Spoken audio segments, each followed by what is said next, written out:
কিন্তু যে প্রেম তিনি দান করতে এসেছিলেন, আস্বাদন করতে এসেছিলেন, সে প্রেমটা কি?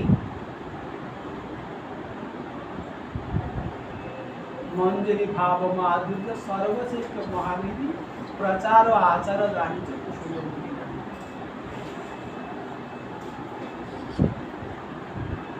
সেটা তিনি আস্বাদন করতেছিলেন, সেটাই তিনি বিতরণ করেছেন। শ্রীমদ ভাগবত বহু পূর্বে এই কথা কীর্তন করেছেন। দেব তার শ্রীমদ ভাগবতে তিনি এই কথা বহু পূর্বে কীর্তন করে গেছেন। গুরুদেব এই শ্লোকের ব্যাখ্যা বহুবার করেছেন, আমাদের শ্রবণ করবার সৌভাগ্য হয়েছে। তার কথা, সেই গুরুদেবের কথা আমরা স্মরণ করে সেই গৌর প্রেমের কথা আমরা শ্রবণ করছি, গৌর কৃপার কথা আমরা শ্রবণ করছি। আমরা যতটুকু বলছি তারই কথা, গুরুদেবেরই কথা। যে আমাদের নিজস্ব কোনো ব্যক্তিগত কোনো স্বার্থ বা ব্যক্তিগত কোনো অভিজ্ঞতার বা দর্শনের কথা এর মধ্যে কিছু নাই। গুরুবর্গ যেভাবে আস্বাদন করেছেন, যেভাবে দর্শন করেছেন, যেভাবে অনুভব করেছেন, সেই কথাগুলো আমরা শ্রবণ করছি, কীর্তন করছি, স্মরণ করছি, এবং এটাই আমাদের ধর্ম, এটাই আমাদের স্বরূপ, এটাই আমাদের সেবা। যদি আমরা এটা আত্মনিবেদন করে করতে পারি তাহলে আমাদের মঙ্গল। গৌর সুন্দর যে প্রেমের সন্ধান দিয়েছিলেন সেটা কি প্রেম? ভবভয় অপহন্তম জ্ঞান বিজ্ঞান সারম নিগমক্তি দুপদর্হে ভৃঙ্গবৎ বেদ সারম অমৃতম উদদিতস্য অপায়ত ভৃত্যবর্গান পুরুষম ঋষভম আদ্যম কৃষ্ণ সঙ্গম মথুরুষি। সেই কৃষ্ণ সঙ্গ, যিনি কৃষ্ণকে জানেন, কৃষ্ণকে জানাতে এসেছে, সেই পুরুষ মহাপুরুষ প্রণাম কৃষ্ণকে তিনি গৌর সুন্দর ভাগবতে এই কথা কীর্তন করে। জীবকুল ভবভয়ে ভীত, সেই ভয় নাশ করবার জন্য গৌর সুন্দর জগতে অবতীর্ণ হলেন কলিযুগের জীবের জন্য। ভবভয়ম অপহন্তু, কি দান করলেন? জ্ঞান বিজ্ঞান সারম। সাধারণ জ্ঞান নয়, জ্ঞান বলতে সম্বন্ধ জ্ঞানের কথা বলেছে, ব্রহ্ম জ্ঞানের কথা বলা হয়নি, পরম জ্ঞানের কথা বলা হয়নি, ভগবত জ্ঞানের কথা বলা হয়েছে, ভগবত জ্ঞানেরও আরো উপরের কথা। যে সম্বন্ধ জ্ঞানের কথা রূপ গোস্বামীপাদ ভক্তি রসামৃত সিন্ধু গ্রন্থে তিনি কীর্তন করেছেন তার প্রথম শ্লোকে। সেই জ্ঞানের কথাকে, সেই জ্ঞানের উপরের কথা, জ্ঞান বিজ্ঞান। বিজ্ঞান মানে সাক্ষাৎকার, বলতে বিজ্ঞান মানে ভগবত সাক্ষাৎকার, ভগবত প্রেমের সাক্ষাৎকার। প্রেমের পর এই বিজ্ঞানের সার মহাভাব, বিজ্ঞানের সার অর্থাৎ মহাপ্রভু নীলাচল ক্ষেত্রে যে প্রেম আস্বাদন করেছিলেন স্বরূপ দামোদর রায় রামানন্দের সঙ্গে, সেটাই হলো প্রেমের সার। সেই প্রেমের সারের কথা গুরুবর্গ, বিশেষ করে আমার গুরুপদ প্রভুপাদ আরম্ভ করেছিলেন, কিন্তু সেই মাধুর্য উজ্জ্বল প্রেমার্থের কথা তিনি করেছিলেন, কিন্তু নেওয়ার তিনি লোক পাননি। গুরুমার আচার্যদেব তিনিও পেলেন না, মিশন ছেড়ে চলে গেলেন। গুরুদেব বলতেন তিনিও লোক পাননি, চলে গেলেন। গুরু মহারাজ বললেন, আমি যেদিকে তাকাই অন্ধকার দেখি, বলার নেওয়ার লোক নাই। অত বড় বস্তু নেওয়ার লোক নাই, তা দেখে দেখি অন্ধকার, কি বলবো। আর গুরুদেব অকাতরে সেই কথা বলতে আরম্ভ আদিষ্ট হয়ে গৌর সুন্দরের আদিষ্ট হয়ে তিনি ভক্তি রসামৃত সিন্ধুর কথা তিনি তারস্বরে কীর্তন করতে আরম্ভ করলেন, কিন্তু দেখলেন যে ভক্তির কথা বোঝানো গেল না। সেই যে জ্ঞান বিজ্ঞানের সার যে ভক্তি, সে ভক্তির কথা এই জগতে কেউ নেবার লোক নাই, বুঝতেই পারছে না নিবে কি। আমরা কেন বুঝতে পারি না, তার একটা কারণ আছে। ভক্তির কথা কেন আমরা বুঝতে পারি না, আমাদের অজ্ঞতা কোথায়, আমাদের অসুবিধাটা কোথায়, কি জন্য আমরা বুঝতে পারছি না ভক্তির কথাটা? মূল কথাটা হচ্ছে গুরুপাদ পদ্ম আত্মনিবেদন। গুরুপাদ পদ্মে যতক্ষণ পর্যন্ত না আমরা আত্মনিবেদন করতে পারবো, ততক্ষণ গুরুপাদ পদ্ম মুখ বিপরীত এই ভক্তির কথা আমাদের বোধগম্য হবে না। কারণ আমাদের বুদ্ধিটা অনাদিকাল থেকে কলুষিত হয়ে আছে, পাপের দ্বারা মলিন হয়ে আছে। মলিন চিত্তে সেসব কথা অনুভব হবে না। ভক্তির কথাটা শুদ্ধ সত্য ভূমিকায় অনুভব হয়। এই জন্য ভাগবতের সত্যং বিশুদ্ধং বসুদেব শক্তিতম, আগে চিত্তকে শুদ্ধ বিশুদ্ধ বসুদেব করলে হৃদয়টা সেভাবে তৈরি হলে সেই হৃদয়ে ভগবত আবির্ভাবের ক্ষেত্র তৈরি হলো, প্রস্তুত হলো। গৌর সুন্দর যে আসবেন, গৌর প্রেমের যে আবির্ভাব হবে, এই জন্য প্রথম লৌকিক শ্রদ্ধা থেকে শাস্ত্র শ্রদ্ধা, সাধু সঙ্গে অনর্থ নিবৃত্তি, নিষ্ঠা, রুচি, আসক্তি এই ভূমিকায় এলে শুদ্ধ সত্য ভক্তির কথা বুঝবার, তখন অনর্থ নিবৃত্তি হয়ে গেল, শুদ্ধ সত্য হলো, তখন ভক্তির কথা বুঝবার আমাদের অধিকার আছে। কিন্তু যতক্ষণ না গুরুপাদ পদ্ম আমরা পালন করি, গুরুপাদ পদ্ম আত্মনিবেদন না করার জন্য গুরুপাদ পদ্মের যে নির্দেশিত ভজন পদ আমাদের বিদ্যা বুদ্ধি জ্ঞানের দ্বারা আমরা আচরণ করতে পারি না। ডিফেক্টটা আমাদের জানতে হবে, কোথায় আমাদের অসুবিধা, গলদটা কোথায়, এইটাই মূল গলদ। যে জীব এই গলদ সারাতে পারবে, সে গুরুপাদ পদ্মের শিক্ষা অনুসরণ করতে পারবে, সে বুঝতে পারবে গুরুপাদ পদ্মের হৃদয়ের কথা। তার হৃদয়ের মর্ম কথা কি? গুরুবর্গ যে হৃদয়ের মর্ম কথা কীর্তন করতে এসেছেন, বসেছেন, সেই মর্ম কথাটা কি আমাদের অনুভবের মধ্যে এখনো আসেনি। অনুশীলন করবো কি করে? অনুশীলন করবো কি করে আমরা? এই তারা তো দান করতে এসেছেন জ্ঞান বিজ্ঞান সার। গুরুদেব বললেন লৌকিক শ্রদ্ধা, শাস্ত্র শ্রদ্ধা, সাধুসঙ্গ, অনর্থ নিবৃত্তি, নিষ্ঠা, রুচি, আসক্তি, রতি, প্রেম, এই পর্যন্ত এখানে এই ব্রহ্মাণ্ডে গুরুদেবের সঙ্গে সাধন করে জীব লাভ করে। এর পরের যে গুরুদেবের হৃদয়ে যে ভান্ডার আছে, সেই ভান্ডারের সন্ধান জীব তো লাভ করতেই পারে না, সে জানতে পারে। এর পরের সন্ধানের কথা এ তো এর এই ব্রহ্মাণ্ডের মধ্যেই পর্যন্ত, ব্রহ্মাণ্ডের উপরের কথা আরো আছে। সেটা জীবকে ওই যে বিজ্ঞানের সার কি? প্রেমের পর স্নেহ, মান, প্রণয়, রাগ, অনুরাগ, ভাব ও মহাভাব। মহাভাবে গৌর সুন্দরী প্রেমের সাক্ষাৎকার হয়। তিনি যে সর্বদাবতার আয়রাবন্ধের সঙ্গে যে প্রেমটা আস্বাদন করবার জন্য এবং জগতে দান করবার জন্য এই জন্য তাকে বলে যে অনর্পিত রূপকসিংবাদ বললেন, অনর্পিত চরিন চিরাত করুণায় অবতীর্ণ করুন।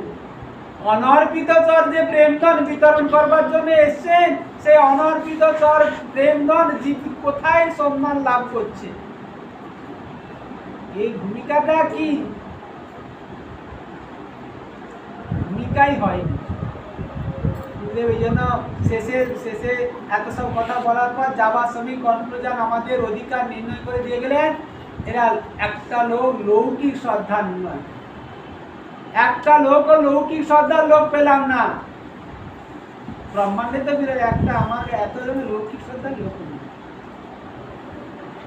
তাহলে কি হলো? লাভটা কি হলো?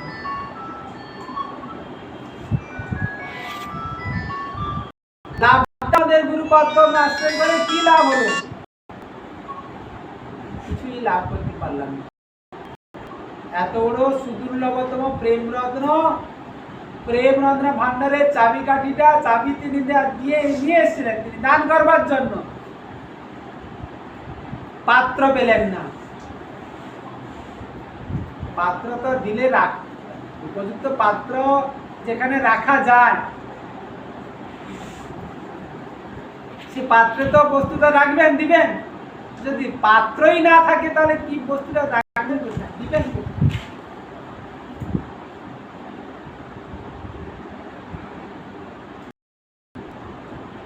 মহাপ্রভু সেই প্রেম এনেছিলেন জীবের মঙ্গলের জন্য, ভয় দূর করবার জন্য। ভয় অপহন্দুম জ্ঞান বিজ্ঞান সারম। তাদের তিনি পান করেছিলেন অপায়ত ভৃত্যবর্গাম। তিনি সমস্ত বেদ নিগম আগম নিগম সমস্ত শাস্ত্র সার নিগমকৃত উপজরে ভৃঙ্গবদ বেদ সারম। সমস্ত শাস্ত্র নিগম আগম নিগম যত শাস্ত্র চূড়ামণি সমস্ত বেদের সমস্ত যে আছে তার সার ভৃঙ্গ যেরকম কি করে সমস্ত ফুলের মধু বা সার সংগ্রহ করে থাকেন, অসার কোনো গ্রহণ করে না, করে সে করে না, সমস্ত ফুলের সে সার সংগ্রহ করে থাকে, সেরকম জগতে মহাপ্রভু অবতীর্ণ হয়ে সমস্ত শাস্ত্রের সার তিনি সংগ্রহ করে মন্থন করে একত্রিত করে আমাদের তিনি দান বিতরণ করেছিলেন। জীবকে তিনি বিতরণ করবার জন্য এসেছিলেন, যা কোনো কালে বিতরিত হয়নি, কোনো কালে কোনো জীবের সন্ধান লাভ করতে পারেনি। একটা বস্তু তিনি, এই জন্য তাকে বলে রূপবশীবাদ কিরকম প্রণাম করেছেন, নমো মহাবদান্নায় কৃষ্ণ প্রেম প্রতায়। তিনি এই জন্য তাকে মহাবদান্ন বলা হয়েছে, যে কোনো কালে এরকম বস্তু কেউ দান করতে, এমনকি স্বয়ং কৃষ্ণচন্দ্র তিনিও এই প্রেম বিতরণ করেননি, দান করেননি জগৎ। তিনি আস্বাদন করেছিলেন জগতে জীবের মঙ্গলের জন্য। তিনি বলেন এরা তিনি উদার বিগ্রহে, তিনি উদার হবার এ নাই, তিনি কি করলেন রাধার ভাব কান্তি চুরি করে নিয়েছিলেন বলে তার মধ্যে এত মহান পদান্যতার প্রকাশ পেয়েছিল, এত দাক্ষিণ্য আর কারোর মধ্যে নাই। শ্রীমতী রাধা আশ্রয় বিগ্রহ ব্যতীত এবং বিষয় বিগ্রহ কেবল নিজের সুখ ব্যতীত আর কিছু চায় না, সে নিজের সম্ভব ব্যতীত আর কিছু সে জানে না, আর কিছু বুঝেও না, করতেও চায় না।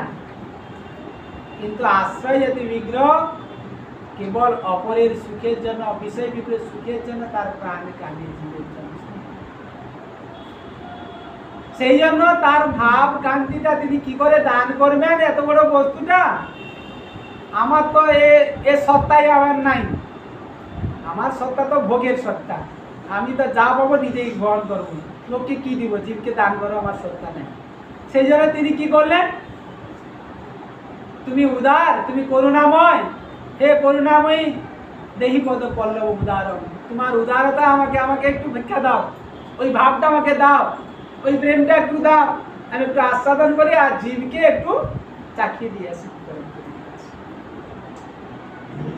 সেই জন্য তিনি কি করলেন, এত উদার হলেন। সেই জন্য এসে তিনি কি করলেন, জীবের মঙ্গলের জন্য সমস্ত সার সংগ্রহ করে একত্রিত করে তিনি জগতের জীবকে বিতরণ করে গেলেন, কলিযুগের জীবকে, যা কোনো কালে বিতরিত হয়নি, দান করতে পারেনি, নিগমকৃত উপজরে ভৃঙ্গবদ বেদ সারম পান করলেন। দেখলেন সকলের জন্য তিনি সকলে গ্রহণ করার উপযুক্ত পাত্র নেই, অপায়দ ভৃত্যবর্গা। কাদের পান করালেন, যে মন্থন করলেন অমৃত মুদতিতস্য, অমৃত যে সংগ্রহ করলেন, মন্থন করলেন সমুদ্র থেকে, সার সংগ্রহ করে তিনি কি করলেন?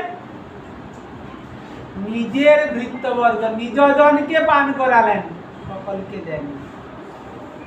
এই জন্য নিজত্বে গৌড়িয়ান জগতি পরিবৃজ্য প্রভুরিমান, নিজত্বে গৌড়িয়ান, তার গৌড়ীয়গণকে নিজের বলে যাদের তিনি স্বীকার করেছেন, নিজজন বলে ভৃত্য বলে যাদেরকে স্বীকার করেছেন, তাদেরকে তিনি এই দুর্লভ বস্তু, এই জ্ঞান বিজ্ঞান সার, এই ভান্ডারটা তাদের পান করিয়েছেন। সেই আমরা যদি আমরা পান করব, তাহলে আমাদেরকে কি দিবেন তিনি? ভৃত্য হওয়া আগে যোগ্যতা অর্জন করো, তারপরে তো পান করবার জন্য প্রার্থনা করবে। অধিকার না লাভ করে পান করতে চাইলে অসুবিধায় পড়তে হবে। ভক্তিবিনোদ ঠাকুর বললেন, বৃক্ষ পরি নাহি চরি ফল ধরি দুষ্ট বল করিলে অর্জন। গাছে না চড়ে আমরা নিচে ধরে টানাটানি করছি, এই চড়ে পক্ষ অবস্থায় যাবে। যা সমাজে হচ্ছে কি, প্রাকৃত সহজে হয়ে যাচ্ছে, যার ফলটা প্রাকৃত সহজে দুষ্ট ফল। আসল ফলটা তো লাভ করতে পারছে না, দুষ্ট ফল লাভ, এটাই যে দুষ্ট। এই জন্য দীপ্ত হতে হবে, দাস হতে হবে, অনুগত হতে হবে, আত্মনিবেদন করতে হবে, নিজজন হতে হবে। কারা নিজজন? গুরুদেবতা আত্মা। আবার বলছি গুরুদেবতা আত্মা, তারাই নিজজন হবে। গুরুপাদ পদ্মের কাছে এসে কারা গুরুপাদ পদ্মের এত শিক্ষা কে লাভ করবে? গুরুদেব তো সেই প্রেমের শিক্ষা দিয়েছিলেন, সেই ভজন শিক্ষা দান, সেই প্রেমের সন্ধান দান করেছেন। গুরুপাদ পদ্মের কাছে তো সেই ধনটা আছে, প্রেম ধনটা কে লাভ করবে? যে গুরুদেব আত্মা বিশ্রম্ভ সেবক হয়েছে, বিশ্রম্ভ সেবকের কাছে এই প্রেম ধনের চাবিকাঠিটা তিনি রেখে যান। সকলের কাছে এটা পাওয়া যাবে না, দেন না, সকলে রাখতে পারবে না। গুরুদেব বলতেন, বানরের গলায় মুক্তার মালা পড়লে কি অবস্থা, সে রাখতে পারবে? উলু বলে তিনি মুক্তা ছড়িয়ে যান না। এই জন্য তিনি দান করতে এসেও তিনি দেখলেন এদের অধিকার নেই, সংকুচিত করে দিলেন। শেষের দিকে আর এসব কথা আর বললেন। প্রথমের দিকে গুরুদেব খুব শুধু শব্দ বলতেন, এই লীলা স্মরণ আর করো হরিনাম। মহাপ্রভু দিব্যমা তিনি আস্বাদন করতে এসেছেন, এটা তার সত্তা, এটাই তার স্বরূপ, এটাই তার ধর্ম। এই প্রেমে তিনি স্যাচুরেটেড, সম্পৃক্ত। তিনি এই প্রেমের দ্বারা তার গড়া তনু, তিনি এটাই আস্বাদন করেছিলেন। এবং যাওয়ার সময় সেই দিব্যন্মাদে তিনি সমাধিস্থ হয়ে তিনি চলে গেলেন। কিন্তু আমরা তার সন্ধান লাভ করতে পারলাম, এত কাছে থেকেও সেই বস্তুর সন্ধান আমরা লাভ করতে পারলাম না। মহাপ্রভু তো দেখিনি যে প্রেমে তিনি, যে প্রেম তিনি গম্ভীরা প্রকোষ্ঠে যে প্রেম আস্বাদন, যে প্রেম, এই যে তার ভৃত্যবর্গ, সেখানে কে ছিলেন? সর্বদামোদর, রায় রামানন্দ এবং রঘুনাথ দাস গোস্বামী। গোবিন্দ সেবক থাকলেও এই সন্ধান পায়। গোবিন্দ কাশী সেবক ছিল, সে অঙ্গের সেবক ছিল, পরিচর্যাকারী সেবক ছিল। সেবক থাকলেও তারা সন্ধান লাভ করতে পারেন। মহাপ্রভুর কাছে থেকেও সেবা করেও, এই জন্য গুরুপাদ পদ্মের কাছে থেকে সেবা করেও এটা সেবা লাভ করা, এই বস্তু লাভ করা যায় না। কেন? গুরু দেবতাই আত্মা হতে পারা যায়নি। কিরকম জানলেন? তিনি আত্মনিবেদনকারী, সব গুরুদেব, তিনি আত্মা হয়েছিলেন, তার অন্তরে তিনি প্রবেশ করেছিলেন, যার ফলে তার আস্বাদনের কথা তিনি তাকেই তিনি পাঠ করেছিলেন। কোথায়? দশাশ্বমেধ ঘাটে, প্রয়াগে দশাশ্বমেধ ঘাটে তাকে রূপশিক্ষাস্থলীতে, সেখানে রূপগোস্বামীকে এই ভজনের সনাতন গোস্বামী রূপগোস্বামীকে এই ভজনের নিগুড় মর্ম কথা যা তিনি সর্বদামোদর রায় রামানন্দ সিংকে আস্বাদন করেছিলেন, শ্রবণের লীলা অভিনয় করেছিলেন বিদ্যানগরে, সেই কথাটা তিনি রূপশ্রী শিক্ষাদান করলেন প্রয়াগে দশাশ্বমেধ ঘাটে।